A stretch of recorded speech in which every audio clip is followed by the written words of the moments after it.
Hi friends, இந்த வீடியோவில் என்ன பார்க்க போகிறோம் அப்படின்னா இண்டெக்ஸ் அண்ட் ரிப்போர்ட்ஸ் 2025 வெளியான தரவரிசை குறியீடுகள் என்னென்ன, அதில் இந்தியாவுடைய நிலை என்ன அப்படிங்கிறது தான் இந்த வீடியோவில் பார்க்க போகிறோம். குரூப் 2 மெயின்ஸ்க்கு படிக்கிறவங்க ரொம்ப படிக்க வேண்டிய முக்கியமாக படிக்க வேண்டிய இண்டெக்ஸ் அப்படின்னு பார்த்தீங்கன்னா HTI, STG, அப்புறம் இந்தியாவுடைய ஃபாரஸ்ட் ரிலேட்டடாக ஒரு ரிப்போர்ட்டை ரிலீஸ் ஆகிருக்கும். இதெல்லாம் தெளிவாக பார்த்துக்கோங்க. ஸோ ஃபஸ்ட்டு 2026 காலநிலை மாற்றம் செயல்திறன் குறியீட்டில் இந்தியா எத்தனையாவது இடத்தில் உள்ளது அப்படின்னு பார்த்தோம்னா 23வது இடம். கிளைமேட் சேஞ்ச் பர்ஃபார்மன்ஸ் இண்டெக்ஸ் 2026க்கானதை வெளியிட்டிருக்காங்க. யார் அப்படின்னு பார்த்தோம்னா German watch new climate institute, அப்புறம் கிளைமேட் ஆக்ஷன் நெட்வொர்க் இன்டர்நேஷ்னல். இவங்க வெளியிட்ட இந்த காலநிலை மாற்ற செயல்திறன் குறியீட்டில் இந்தியா 23வது இடத்துல இருக்குது. 2025 10வது இடத்துல இருந்தது, 2024 7வது இடத்துல இருக்குது. 13 இடங்கள் பின்தங்கி 23வது இடத்துல இருக்குது. ஸோ 63 நாடுகள் அப்புறம் ஐரோப்பிய ஒன்றியத்துக்கு இதை வெளியிட்டிருக்காங்க. இதில் முதல் 3 இடங்களில் எந்த நாடுகளுமே இல்லை. 4வது இடத்துல டென்மார்க் இருக்குது. இந்த வீடியோவில் இருக்கிற எல்லா இன்ஃபர்மேஷனுமே அந்தந்த அஃபிஷியல் வெப்சைட்லேருந்து எடுத்தது தான். ஸோ அதுலேருந்து எடுத்தது தான் இங்கே பார்த்துக்கோங்க. ஃபஸ்ட்டு 3 இடங்களில் எந்த நாடுகளுமே இல்லை. 4வது இடத்துல டென்மார்க்கு, 5வது இடத்துல யுனைடெட் கிங்டம் இருக்குது. இந்தியா 23வது இடத்துல இருக்குது. ஸ்கோர் எவ்வளோ அப்படின்னா 61.31. இதில் பார்த்திங்கன்னா ரினியூவபிள் எனர்ஜி இந்தியாவில் ரொம்ப கம்மியாக இருக்குது. மற்றதெல்லாம் க்ரீன் ஹவுஸ் கேஸ் எமிஷன், அப்புறம் எனர்ஜி யூஸு, கிளைமேட் பாலிசி இதிலெல்லாம் பார்த்திங்க அப்படின்னா மீடியம் ஃபேஸில் இருக்குது. ரினியூவபிள் எனர்ஜியில் லோவில் இருக்குது. லாஸ்ட் 3 பிளேசஸ், கடைசி 3 இடங்களில் யுனைடெட் ஸ்டேட்ஸ், அப்புறம் ஈரான், சவுதி அரேபியா இந்த நாடுகள் இருக்குது. அடுத்ததான் 2025ஆம் ஆண்டுக்கான உலக அமைதி குறியீட்டில் இந்தியா எத்தனையாவது இடத்தில் உள்ளது அப்படின்னு பார்த்தோம்னா 115வது இடத்துல இருக்குது. 2024 116வது இடத்துல இருந்தது. ஒரு இடம் முன்னேறி 115வது இடத்துல இந்தியா இருக்குது. 163 நாடுகளுக்கான இந்த பட்டியலை வெளியிட்டவங்க அப்படின்னா institute for economics and peace தான் வெளியிட்டிருக்காங்க. முதல் 3 இடங்களில் இருக்கக்கூடிய நாடுகள் ரொம்ப அமைதியான நாடுகள் அப்படின்னு பார்த்தோம்னா ஐஸ்லாந்து, அயர்லாந்து, நியூசிலாந்து. இந்த பட்டியலில் கடைசி இடத்துல எந்த நாடு இருக்குது அப்படின்னா ரஷ்யா இருக்குது. இந்தியா 115வது இடம். அடுத்தது 2025ஆம் ஆண்டுக்கான ஹென்லி பாஸ்போர்ட் தரவரிசை குறியீட்டில் இந்தியா எத்தனையாவது இடத்தில் உள்ளது அப்படின்னு பார்த்தோம்னா 83வது இடம். நிறைய இடங்களில் 85வது இடம்னு இருக்கும். இது அப்பப்போ நான் சொல்லிகிட்டே இருக்கேன். அப்பப்போ அப்டேட் பண்ணிகிட்டே இருப்பாங்க. ஸோ அப்போ என்ன அப்படிங்கிறத அந்த வெப்சைட்டில் போய் செக் பண்ணிக்கோங்க. வெப்சைட்லேயே காட்டுறேன். Henle and partners official website இது. குளோபல் பாஸ்போர்ட் ரேங்கிங் ரிலீஸ் பண்ணுறவங்க இன்டர்நேஷ்னல் ஏர் டிரான்ஸ்போர்ட் அத்தாரிட்டி. இங்கே பார்த்தீங்க அப்படின்னா இந்தியாவுக்கான ரேங்கிங் கொடுத்துருப்பாங்க. ஸோ 83rd ரேங்க் இன் 2025, 57 விசா ஃப்ரீ டெஸ்டினேஷன்ஸ். லெஃப்ட் சைடில் மற்ற எல்லா கண்ட்ரீஸ்க்கும் கொடுத்துருப்பாங்க. First Singapore 193 visa free destination. 2வது இடத்துல சவுத் கொரியா, 3வது இடத்துல ஜப்பான் இருக்குது. இந்தியா இப்போது 83வது இடத்துல இருக்குது. இந்த ஹென்லி பாஸ்போர்ட் இண்டெக்ஸில் கடைசி 3 இடங்களில் இருக்கக்கூடிய நாடுகள் அப்படின்னு பார்த்தோன்னா 103வது இடத்துல ஈராக் இருக்குது, 104வது இடத்துல சிரியாவும், 105வது இடத்துல ஆப்கானிஸ்தானும். விசா ஃப்ரீ டெஸ்டினேஷன் பார்த்தோம்னா 24 தான் ஆப்கானிஸ்தானுக்கு. அடுத்ததாக 2025 உலகளாவிய பசி குறியீட்டில் இந்தியா எத்தனையாவது இடத்தில் உள்ளது அப்படின்னு பார்த்தோம்னா 102வது இடத்துல இருக்குது. குளோபல் ஹங்கர் இண்டெக்ஸ் 2025 இதை வெளியிடக்கூடிய அமைப்பு அப்படின்னு பார்த்தோம்னா Irish aid agency, Concern World Wide and German organisation World Hunger Hilfe அப்படின்றவங்க தான் வெளியிடுறாங்க. 123 நாடுகளுக்கான பட்டியலில் இந்தியா 2025 102வது இடத்துல இருக்குது. 2024 105வது இடத்துல இருந்தது. இதோட ஸ்கோர்ஸை பேஸ் பண்ணி இதை 5 கேட்டகரியாக பிரிக்கிறாங்க. Low, moderate, serious, alarming, extremely alarming அப்படின்னு சொல்லிட்டு. இதில் இந்தியா எந்த கேட்டகரியில் இருக்குது அப்படின்னு பார்த்தோன்னா சீரியஸ் கேட்டகரியில் இருக்குது. அதாவது தீவிரமான பசி பட்டினி இருக்குது அப்படின்ற கேட்டகரியில் இந்தியா இருக்குது. இந்தியாவோட ஸ்கோர் பார்த்திங்கன்னா 25.8. 2025 குளோபல் ஹங்கர் இண்டெக்ஸில் இந்தியா 102வது இடத்துல இருக்குது. அடுத்ததாக 2025 உலகளாவிய இராணுவ வலிமை கொண்ட நாடுகள் பட்டியலில் இந்தியா எத்தனையாவது இடத்தில் உள்ளது அப்படின்னு பார்த்தோம்னா 4வது இடம். ஸோ இதை குளோபல் ஃபயர் பவர் ரேங்கிங்ஸ் அப்படின்னு சொல்லுவோம். மோஸ்ட் பவர்ஃபுல் மிலிட்டரிஸ் 145 நாடுகளுக்கான இந்த பட்டியலில் இந்தியா 4வது இடத்துல இருக்குது. முதல் 3 இடங்களில், அதாவது இராணுவ வலிமை கொண்ட நாடுகள் அப்படின்ற அடிப்படையில் அமெரிக்கா முதல் இடத்துலையும், ரஷ்யா 2வது இடத்துலையும், சீனா 3வது இடத்துலையும் இருக்குது. இந்தியா 4வது இடத்துல இருக்குது. அடுத்ததாக 2025 உலகளாவிய பயங்கரவாத குறியீட்டில் இந்தியா எத்தனையாவது இடத்தில் உள்ளது அப்படின்னு பார்த்தோன்னா 14வது இடத்துல இருக்குது. குளோபல் டெரரிசம் இண்டெக்ஸ் 2025 பொருளாதாரம் மற்றும் அமைதிக்கான நிறுவனம் institute for economics and peace இவங்க தான் வந்து இதையும் வெளியிடுறாங்க. குளோபல் டெரரிசம் இண்டெக்ஸ் 163 நாடுகளுக்கான பட்டியல் வெளியிட்டிருந்தாங்க. இதில் இந்தியா 14வது இடத்துல இருக்குது. 2024லேயும் 14வது இடத்துல தான் இருந்தது. முதல் 2 இடங்கள் பயங்கரவாதம் அதிகமாக இருக்கக்கூடிய நாடு அப்படின்ற அடிப்படையில் முதல் இடத்துல பர்கினோ ஃபாசோ இருக்குது, 2வது இடத்துல பாகிஸ்தான் இருக்குது. ஸோ இந்தியாவோட ரேங்கிங் பார்த்துக்கோங்க. 14th rank. ஸ்கோர் எவ்வளோ அப்படின்னு பார்த்தோன்னா 6.411. ரேங்க் சேஞ்ச் அப்படிங்கிறது 2024 என்ன இருந்ததோ அதே தான் 2025லையும். இதே போல் இந்த பட்டியலில் 100வது இடத்துல, அதாவது நோ இம்பேக்ட் அப்படின்ற கேட்டகரியில் நிறைய நாடுகள் வந்து இருக்குது. அடுத்ததாக 2025 உலகளாவிய புத்தாக்க குறியீட்டில் இந்தியா எத்தனையாவது இடத்தில் உள்ளது அப்படின்னு பார்த்தோன்னா 38வது இடத்துல இருக்குது.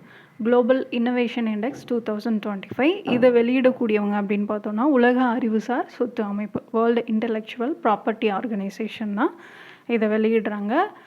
இந்தியா வந்து 38வது இடத்துல இருக்குது. 2024 40வது இடத்துல இருந்தது, இப்போ 38வது இடத்துக்கு முன்னேறி இருக்கு. 139 நாடுகளுக்கான பட்டியல் இது. முதல் 3 இடங்களில் சுவிட்சர்லாந்து முதல் இடத்துலையும், ஸ்வீடன் 2வது இடத்துலையும், அமெரிக்கா 3வது இடத்துலையும் இருக்குது. இந்தியா 38வது இடத்துல இருக்குது. அதே மாதிரி இந்த குளோபல் இன்னோவேஷன் இண்டெக்ஸில் கடைசி 3 இடங்களில் இருக்கக்கூடிய நாடுகள் அப்படின்னு பார்த்தோன்னா காங்கோ, அங்கோலா, நைஜர். அடுத்ததாக 2025 உலக பத்திரிகை சுதந்திர குறியீட்டில் இந்தியா எத்தனையாவது இடத்தில் உள்ளது அப்படின்னு பார்த்தோம்னா 151வது இடம். வேர்ல்டு ப்ரெஸ் ஃப்ரீடம் இண்டெக்ஸ் 2025 இதை வெளியிடுறவங்க அப்படின்னு பார்த்தோன்னா ரிப்போர்ட்டர்ஸ் வித்தவுட் பார்டர்ஸ், RSF தான் வெளியிடுறாங்க. 180 நாடுகளுக்கான பட்டியல் வெளியிட்டிருக்காங்க. 2024 159வது இடத்துல இருந்த இந்தியா 2025 151வது இடத்துக்கு முன்னேறி இருக்கு. இந்த பத்திரிகை சுதந்திர குறியீட்டில் முதல் 3 இடங்களில் இருக்கக்கூடிய நாடுகள் அப்படின்னு பார்த்தோம்னா நார்வே, எஸ்டோனியா, நெதர்லாண்டு. கடைசி 3 இடங்களில் இருக்கக்கூடிய நாடுகள் அப்படின்னு பார்த்தோம்னா சைனா, நார்த் கொரியா, எரிட்ரியா. இந்தியாவுக்கான ஸ்கோர் பார்த்துக்கோங்க 32.96. ஸோ இதில் நிறைய இண்டிகேட்டர்ஸ் வந்து இருக்குது. Political indicator, economic indicator, legislative, social indicator, security indicator அப்படின்னு சொல்லி இதை பேஸ் பண்ணி தான் இந்த இண்டெக்ஸை வந்து ரிலீஸ் பண்ணியிருக்காங்க. அடுத்ததாக 2025 உலகளாவிய போட்டித்திறன் குறியீட்டில் இந்தியா எத்தனையாவது இடத்தில் உள்ளது அப்படின்னு பார்த்தோம்னா 41வது இடம். International institute for management development தான் இதை வெளியிடுறாங்க. வேர்ல்டு காம்படிட்டிவ்னஸ் ரேங்கிங் 2025 69 நாடுகளுக்கு வெளியிட்டிருந்தாங்க. அதில் இந்தியா வந்து 41வது இடத்துல இருக்குது. 2024 39வது இடத்துல இருந்தது, இப்போது 41வது இடத்துல இருக்குது. இந்த வேர்ல்டு காம்படிட்டிவ்னஸ் ரேங்கிங்கில் முதல் 3 இடங்களில் இருக்கக்கூடிய நாடுகள் அப்படின்னு பார்த்தோம்னா ஸ்விஸ்ஸு, சிங்கப்பூர், ஹாங்காங். அடுத்ததாக 2025 உலகளாவிய அறிவுசார் சொத்து குறியீட்டில் இந்தியா எத்தனையாவது இடத்தில் உள்ளது அப்படின்னு பார்த்தோம்னா 43வது இடம். International intellectual property index 2025 US chamber of commerce, அமெரிக்க வர்த்தக சபை தான் 13வது எடிஷனை வந்து ரிலீஸ் பண்ணியிருந்தாங்க. 55 நாடுகளுக்கான பட்டியல் இது. இதில் இந்தியா 43வது இடத்துல இருக்குது. 2024 42வது இடத்துல இருந்தது. முதல் 3 இடங்களில் இருக்கக்கூடிய நாடுகள் அப்படின்னு பார்த்தோன்னா America, Britain, France. International intellectual property index 2025. அடுத்ததாக 2025 உலகளாவிய மென் சக்தி குறியீட்டில் இந்தியா எத்தனையாவது இடத்தில் உள்ளது அப்படின்னு பார்த்தோன்னா 30வது இடம். உலகளாவிய மென் சக்தி குறியீடு குளோபல் சாஃப்ட் பவர் இண்டெக்ஸ் இதை வந்து பிராண்ட் ஃபைனான்ஸ் என்ற அமைப்பு தான் வெளியிடுறாங்க. 2025க்கான இந்த பட்டியலில் இந்தியா 30வது இடத்துல இருக்குது. 2024 29வது இடத்துல இருந்தது. 2025 30வது இடத்துல இருக்குது. 193 நாடுகளுக்கான இந்த பட்டியலில் முதல் 3 இடங்களில் இருக்கக்கூடிய நாடுகள் அப்படின்னு பார்த்தோன்னா United states, China, United kingdom. இதுக்கான இண்டிகேட்டர்ஸ் அப்படின்னு பார்த்திங்கன்னா கல்ச்சர், பிஸ்னஸ் அண்ட் டிப்ளமசி. இந்த குளோபல் சாஃப்ட் பவர் இண்டெக்ஸில் கடைசி இடத்துல இருக்கக்கூடிய நாடு, அதாவது 193வது இடத்துல இந்த நாடு இருக்குது அப்படின்னு பார்த்தோம்னா கிரிபாஸ். இந்தியா வந்து 30வது இடத்துல இருக்குது. 49.8 புள்ளிகளோட 30வது இடத்துல இருக்குது. அடுத்ததாக 2023 ஐநா மனித வளர்ச்சி குறியீட்டில் இந்தியா எத்தனையாவது இடத்தில் உள்ளது அப்படின்னு பார்த்தோம்னா 130வது இடம். ஹியூமன் டெவலப்மெண்ட் இண்டெக்ஸ் 2023க்கானது தான் 2025 வெளியிட்டிருக்காங்க. அதுக்கும் 2022க்குமானது அதுக்கு முன்னாடி வெளியிட்டிருந்தாங்க. 2022 134வது இடத்துல இந்தியா இருந்தது. 2023க்கான இந்த ரிப்போர்ட்டில் இந்தியா 130வது இடத்துல இருக்குது. 193 நாடுகளுக்கு வெளியிட்டிருந்தாங்க. யார் வெளியிடுறாங்க அப்படின்னு பார்த்தோன்னா, ஐக்கிய நாடுகள் மேம்பாட்டு திட்ட அமைப்பு United Nations Development Programme UNDP தான் வெளியிடுறாங்க. அதில் இந்தியா 130வது இடத்துல இருக்குது. எவ்வளோ ஸ்கோர் அப்படின்னு பார்த்தீங்கன்னா 0.685. அதுவும் வந்து ஞாபகம் வச்சுக்கோங்க. இந்த மனித வளர்ச்சி குறியீட்டில் முதல் 3 இடங்களில் இருக்கக்கூடிய நாடுகள் அப்படின்னு பார்த்தோன்னா ஐஸ்லாந்து, சுவிட்சர்லாந்து, நார்வே. இந்தியா 130வது இடம்னு பார்த்தோம்ல, பங்களாதேஷும் 130வது இடத்துல தான் இருக்குது. ஸோ பாயிண்ட் வந்து 0.685. இதில் கடைசி இடத்துல இருக்கக்கூடிய நாடு அப்படின்னு பார்த்தோன்னா சவுத் சூடான். இந்தியாவோடது தெளிவாக பார்த்துக்கோங்க. எந்த கிளாஸிஃபிகேஷனில் இருக்குது அப்படின்னு பார்த்தோன்னா மீடியம் ஹியூமன் டெவலப்மெண்ட் அப்படின்ற கிளாஸிஃபிகேஷனில் இந்தியா இருக்குது. இந்திய மக்களுடைய சராசரி ஆயுட்காலம் அப்படின்னு பார்த்தோன்னா 72 ஆண்டுகள் life expectancy at birth. Expected years of schooling எதிர்பார்க்கப்படும் பள்ளி படிப்பு 13 ஆண்டுகள். மீன் இயர்ஸ் ஆஃப் ஸ்கூலிங் சராசரி பள்ளி படிப்பு ஆண்டுகள் வந்து 6.9 அதிகமாக இருக்குது. Cross national income per capita அதாவது 2022 கம்பேர் பண்ணும்போது அதிகம். தேசிய வருமானத்தில் தனிநபர் மதிப்பு எவ்வளவா இருக்குது? $9,047 இருந்தது. 2022 $6,000 சம்திங் இருக்கும். இப்போ 2023 அது $9,000 வந்து அதிகமாக இருக்குது. இதுவே GDI value gender development index 2023 இந்தியாவுக்கான ஸ்கோர் அப்படின்னு பார்த்தீங்கன்னா 0.874. இது என்ன GDI அப்படின்னா மேல் ஃபீமேல் வந்து கம்பேர் பண்ணி ஹியூமன் டெவலப்மெண்ட்டில் ஜெண்டர் கேப் எவ்வளோ இருக்குது அப்படிங்கிறத மெஷர் பண்ணுவாங்க. இப்போ நம்ம எடுத்துக்கிட்டோம் அப்படின்னு பார்த்தீங்கன்னா HDI வேல்யூ ஃபீமேலுக்கானது 0.631 இருக்குது, மேலுக்கானது 0.722 இருக்குது. லைஃப் எக்ஸ்பெக்டன்சி அப்படின்னு எடுத்துட்டோன்னா ஃபீமேலுக்கு 73.6 இயர்ஸ் ஆகும், மேலுக்கு 70.5 இயர்ஸ் ஆகும் இருக்குது. எக்ஸ்பெக்டட் இயர்ஸ் ஆஃப் ஸ்கூலிங் அப்படின்னு எடுத்துட்டோன்னா 13 இயர்ஸாக இருக்குது ஃபீமேலுக்கு, மேலுக்கு 12.9 இயர்ஸாக இருக்குது. மீன் இயர்ஸ் ஆஃப் ஸ்கூலிங் அப்படின்னு எடுத்துட்டோன்னா ஃபீமேலுக்கு வந்து கம்மியாக இருக்குது 5.8 இயர்ஸ், மேலுக்கு வந்து 8 இயர்ஸாக இருக்குது. Cross national income per capita அப்படின்னு பார்த்தோன்னா $4,543 மட்டும்தான் ஃபீமேலுக்கு இருக்குது. இதுவே மேல் அப்படின்னு பார்த்தோன்னா அதிகமாக இருக்குது, $13,273 இருக்குது. இந்த டிஃப்ரென்ஸு தான் நம்மளோட HDI வேல்யூ வந்து அஃபெக்ட் பண்ணுது. இன்னும் மீடியம் ஃபேஸ்லேயே இருக்கும். அடுத்து ஹை, வெரி ஹை அப்படின்லாம் போகணும் அப்படின்னா இது வந்து பேலன்ஸ்டாக இருக்கணும். அடுத்ததாக இன்ஈக்வாலிட்டி அட்ஜஸ்டட் HDI IHDI அப்படின்னு சொல்லுவோம். முன்ன பார்த்தது ஜெண்டர் ஈக்குவாலிட்டி, இது வந்து இன்ஈக்வாலிட்டி. இதில் 2023 இந்தியாவுக்கான IHDI வேல்யூ அப்படின்னு பார்த்தோன்னா 0.475. HDI வேல்யூ எவ்வளோ 0.685, பட் IHDI வேல்யூ எவ்வளோ இருக்குது 0.475 தான். ஸோ அந்த ஓவரால் லாஸ் அப்படின்னு பார்த்தோன்னா 30.7% வந்து இருக்குது. இன்ஈக்வாலிட்டி லைஃப் எக்ஸ்பெக்டன்சியில் இன்ஈக்வாலிட்டி இருக்குது எவ்வளோ பர்சன்டேஜ் 15.5%. எஜுகேஷனில் இந்த இன்ஈக்வாலிட்டி எவ்வளோ பர்சன்டேஜ் இருக்குது 36.9% இருக்குது. இன்கமில் இந்த இன்ஈக்வாலிட்டி எவ்வளோவா இருக்குது 37.4% இருக்குது. ஸோ இந்த இன்இக்வாலிட்டியும் HDI வந்து அஃபெக்ட் பண்ணுது. ஸோ இன்இக்வாலிட்டி அதிகமானால் ஹியூமன் டெவலப்மெண்ட் கம்மியாகும், வைஸ் வெர்சா. ஓகேங்களா? அடுத்ததாக 2023 பாலின சமத்துவமின்மை குறியீடு தரவரிசை பட்டியலில் இந்தியா எத்தனையாவது இடத்தில் உள்ளது அப்படின்னு பார்த்தோன்னா 102வது இடத்துல. 2022க்கானதில் 108வது இடத்துல இருந்தோம். 2023க்கான பட்டியலில் இந்தியா 102வது இடத்துல இருக்குது. எவ்வளோ ஸ்கோர்ஸ் அப்படின்னு பார்த்தோன்னா 0.403. 172 நாடுகளுக்கானது. இதுவும் வந்து UNDP தான் வந்து வெளியிடுறாங்க. என்னென்ன இண்டிகேட்டர்ஸ் அப்படின்னு பார்த்தோன்னா இனப்பெருக்க ஆரோக்கியம், அதிகாரம் அளித்தல், தொழிலாளர் சந்தை, reproductive health, empowerment, labour market, இதெல்லாம் வந்து பேஸ் பண்ணி இந்த 3 டைமென்ஷன்ஸை பேஸ் பண்ணி தான் வந்து ரிலீஸ் பண்ணுறாங்க. ஜெண்டர் இன்ஈக்வாலிட்டி இண்டெக்ஸில் இந்தியாவோடைய ஸ்கோர் 0.403. முன்ன பார்த்தது ஜெண்டர் டெவலப்மெண்ட் இண்டெக்ஸ், இது ஜெண்டர் இன்ஈக்வாலிட்டி இண்டெக்ஸ். ஓகேங்களா? ஸோ இதில் மேட்டர்னல் மார்ட்டாலிட்டி ரேஷியோ MMR பார்த்தீங்க அப்படின்னா 102.7 டெத்தாக இருக்குது 1,00,000 லைவ் பர்த்துக்கு. இதுவே அடலசன்ட் பர்த் ரேட் இளம் பருவ பிறப்பு விகிதம் சொல்லுவாங்க. 15 வயசுலேருந்து 19 வயசுக்குள்ளேயே இளம் பருவத்திலே தாய்மார்கள் ஆயிருப்பாங்க, அவங்க மூலமாக குழந்தை பிறக்கிறது 14.1 இருக்குது. இந்த ஜெண்டர் இன்இக்வாலிட்டிக்கு ரொம்ப முக்கிய காரணம் அப்படின்னு பார்த்தோன்னா, நம்மளோட பார்லிமெண்ட்டில் இருக்கக்கூடிய சீட்ஸ் ஃபீமேல் எவ்வளோ பேர் வந்து இருக்காங்க? 14.8% தான் இருக்காங்க. மேல் அப்படின்னு பார்த்தோம்னா 85.2%. அடுத்ததாக வந்து செகண்டரி எஜுகேஷன் அப்படின்னு எடுத்துட்டோம்னா, ஃபீமேல் வந்து 43.5% இருக்காங்க. மேல் வந்து 61.1% இருக்காங்க. லேபர் ஃபோர்ஸ் பார்ட்டிசிபேஷன் ரேட் வந்து ஃபீமேல் 35.1% தான். பட் மேல் பார்த்திங்க அப்படின்னா 76.4% இருக்குது.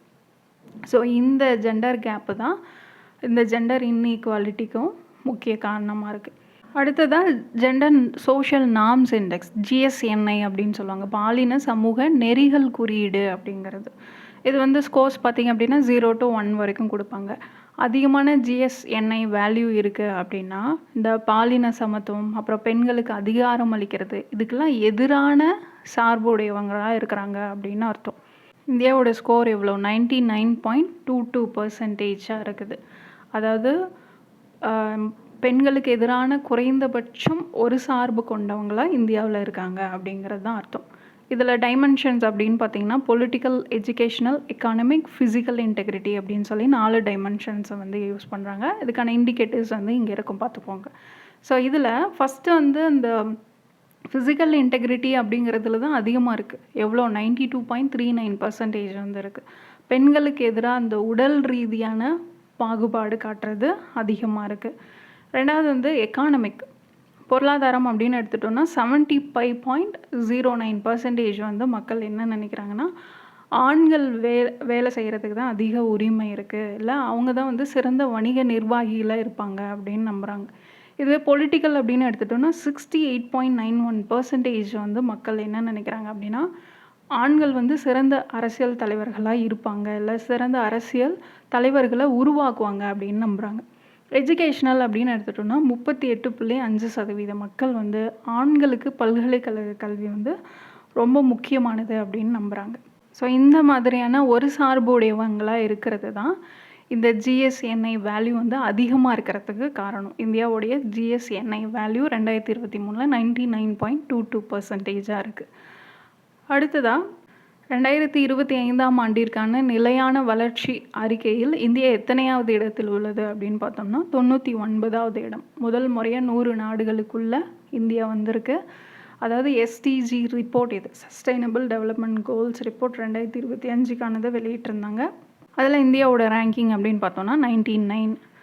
இந்த எஸ்டிஜி ரிப்போர்ட்டில் என்ன சொல்லியிருந்தாங்க அப்படின்னா 2030க்குள்ளே 169 இலக்குகள் வந்து எட்டணும் அப்படின்னு சொல்லி டார்கெட்லாம் செட் பண்ணியிருந்தாங்க. ஆனால் பார்த்தோம் அப்படின்னா வெறும் 17% மட்டும்தான் 2030க்குள்ளே எட்டப்பட நிலையில் இருக்குது அப்படின்னு சொல்லியிருக்காங்க. இந்த எஸ்டிஜி ரிப்போர்ட்டில் முதல் 3 இடங்களில் இருக்கக்கூடிய நாடு அப்படின்னு பார்த்தோன்னா பின்லாந்து, ஸ்வீடன், டென்மார்க். இந்தியா 67 புள்ளிகளோட 99வது இடத்துல இந்தியா இருக்குது. ஓகேங்களா? முதல் முறையாக உள்ள இந்த எஸ்டிஜி குறியீட்டில் 100 நாடுகளுக்குள்ளே வந்திருக்கு. 2024 109வது இடத்துல இருந்தது.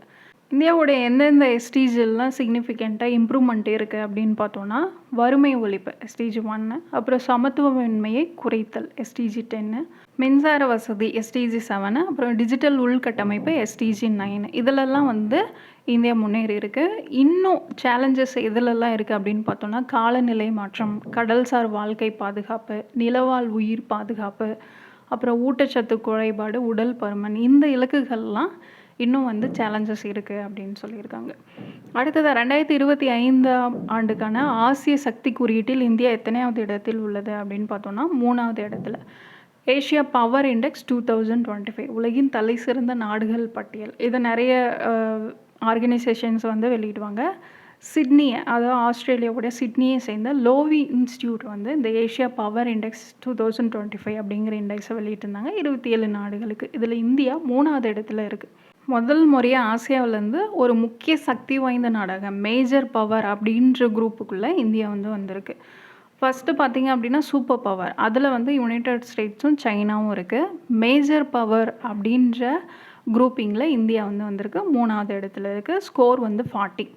இதில் என்னென்ன இண்டிகேட்டர்ஸ் 8 காரணிகள் அப்படின்னு பார்த்தோன்னா பொருளாதார திறன், இராணுவ திறன், நிலைத்தன்மை, எதிர்கால வளங்கள், பொருளாதார உறவுகள், பாதுகாப்பு வலையமைப்புகள், ராஜதந்திர செல்வாக்கு, கலாச்சார செல்வாக்கு அப்படின்னு சொல்லி இந்த 8 காரணிகளை அடிப்படையாக வச்சு தான் இந்த இண்டெக்ஸை வந்து ரிலீஸ் பண்ணியிருக்காங்க. இதில் இந்தியா வந்து 3வது இடத்துல இருக்குது. அடுத்ததாக 2025 உலகளாவிய மகிழ்ச்சி குறியீட்டில் இந்தியா எத்தனையாவது இடத்தில் உள்ளது அப்படின்னு பார்த்தோம்னா 118வது இடம். 2024 126வது இடத்துல இருந்தது. 2025 118வது இடத்துக்கு முன்னேறி இருக்கு. 147 நாடுகளுக்கான இந்த பட்டியலில் முதல் 3 இடங்களில் பின்லாந்து, டென்மார்க், ஐஸ்லாந்து இந்த நாடுகள் இருக்குது. கடைசி இடத்துல ஆப்கானிஸ்தான் இருக்குது. இதை வெளியிடக்கூடிய அமைப்பு அப்படின்னு பார்த்தோம்னா United Nations sustainable development solutions network தான் இதை வெளியிடுறாங்க. இந்த மகிழ்ச்சி குறியீட்டில் நம்ம அண்டை நாடான பாகிஸ்தான் எத்தனாவது இடத்துல இருக்குது அப்படின்னு பார்த்தோம்னா 109வது இடத்துல இருக்குது. இந்தியா 118வது இடத்துல இருக்குது. அடுத்ததாக 2026 பருவநிலை இடர் குறியீட்டில் இந்தியா எத்தனையாவது இடத்தில் உள்ளது அப்படின்னு பார்த்தோம்னா 15வது இடம். 2024க்கானது தான் இப்போ ரிலீஸ் பண்ணியிருக்காங்க. ஜெர்மன் வாட்ச் அப்படின்ற company 2024 India climate risk index பருவநிலை இடர் குறியீட்டில் 15வது இடத்துல இருக்குது. 2023 6வது இடத்துல இருந்தது. 1995 2024 வரைக்கும் டோட்டலாக எடுத்தோம் அப்படின்னா இந்தியா 9வது இடத்துல இருக்குது. 2024 மட்டும் அப்படின்னு பார்த்தோன்னா 15வது இடம். அடுத்ததாக 2025ஆம் ஆண்டுக்கான உலகளாவிய ஆற்றல் மாற்ற குறியீட்டில் இந்தியா எத்தனையாவது இடத்தில் உள்ளது அப்படின்னு பார்த்தோன்னா 71வது இடத்துல இருக்குது. குளோபல் எனர்ஜி டிரான்சிஷன் இண்டெக்ஸ் 2025 இது வெளியிடக்கூடிய அமைப்பு அப்படின்னு பார்த்தோன்னா வேர்ல்டு எக்கானமிக் ஃபோரம் ப்ளஸ் அசென்ஜர். இதில் முதல் 3 இடங்களில் இருக்கக்கூடிய நாடுகள் ஸ்வீடன், டென்மார்க், பின்லாந்து. கடைசி இடத்துல காங்கோ இருக்குது. இந்தியா 71வது இடத்துல இருக்குது. 2024 63வது இடத்துல இருந்தது. குளோபல் எனர்ஜி டிரான்சிஷன் இண்டெக்ஸ் 118 நாடுகளுக்கு இதை வெளியிட்டிருக்காங்க. இந்தியாவின் மொத்த வனப்பரப்பு உலக அளவில் எத்தனையாவது இடத்துக்கு உயர்ந்துள்ளது அப்படின்னு பார்த்தோன்னா 9வது இடம். ஸோ இதுவும் முக்கியமானது. Food and Agriculture Organization of United Nations ஐநா சபையோடைய உணவு மற்றும் வேளாண்மை அமைப்பு தான் குளோபல் ஃபாரஸ்ட் ரிசோர்ஸஸ் அசஸ்மெண்ட் அப்படின்ற பெயரில் வெளியிடுறாங்க. அதில் 2025 இந்தியா 9வது இடத்துல இருக்குது. லாஸ்ட் எடிஷனில் 4வது இடத்துல இருந்தது. இதில் 9வது இடத்துல இருக்குது. ஸோ உலகோடைய மொத்த வனப்பரப்பு அப்படின்னு எடுத்துட்டோம்னா ஃபாரஸ்ட் ஏரியா 414 கோடி ஹெக்டேராக இருக்குது.